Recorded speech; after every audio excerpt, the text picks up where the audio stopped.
আজকের এই মানববন্ধন অনুষ্ঠানের সম্মানিত সভাপতি, আমার প্রাণপ্রিয় ডিলারবৃন্দ, সাংবাদিক, ইলেকট্রিক ও প্রিন্ট মিডিয়ার বন্ধুগণ, সবাইকে আমার সালাম, আসসালামু আলাইকুম।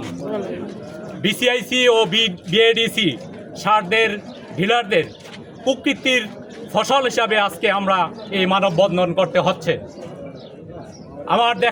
আমার উপজেলায় এমন বিএডিসি ডিলার আছেন যিনি কাগজে পত্রে ডিলার। আমরা যদি যাচাই বাছাই করতে যাই দেখি যে ওনার কোনো অস্তিত্ব নাই।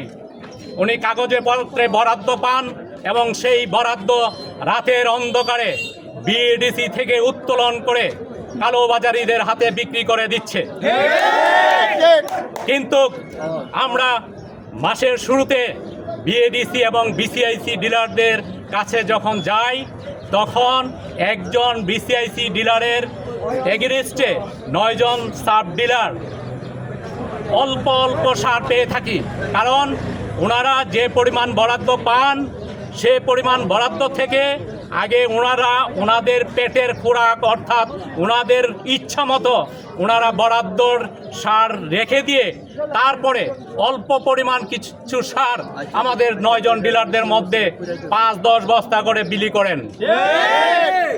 আর মাসের প্রথম দিকের পরেই দ্বিতীয় সপ্তাহে গেলেই ওনারা বলে আমাদের কাছে আর সার নেই, আমরা কিনে এনে আপনাদেরকে সার দিচ্ছি, কাজে প্রতি বস্তায় আমাদেরকে 50 টাকা 100 টাকা বেশি দিয়ে সার কিনে আই না, তারপর কৃষকদেরকে আমাদের সার দিতে হয়।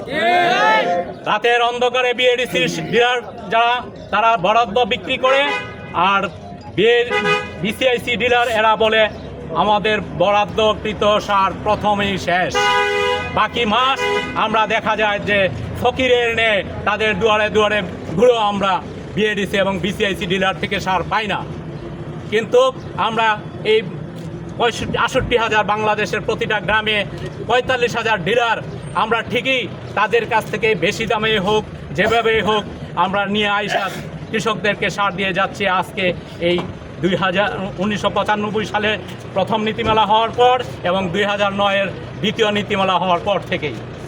কিন্তু হঠাৎ করে 2025 সালে এসে আবার পুনরায় নীতিমালা করা হলো যে 2009 সালের নীতিমালা অনুযায়ী 45,000 ডিলার সবাই বাতিল, এখন থেকে সার বিক্রি করবে শুধু বিএডিসি ডিলার এবং বিসিআইসি ডিলার।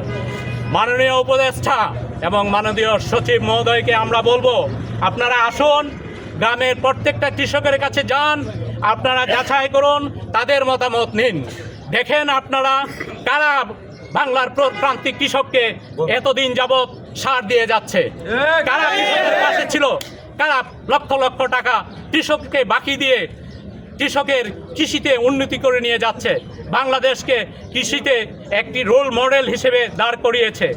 যে রোল মডেল হিসাবে কৃষকরা বাংলাদেশকে উচ্চ স্থানে নিয়ে যাচ্ছে, তার বড় অংশীদার এবং বড় দাবিদার এই বাংলাদেশের 45,000 খুচরা সাব ডিলার।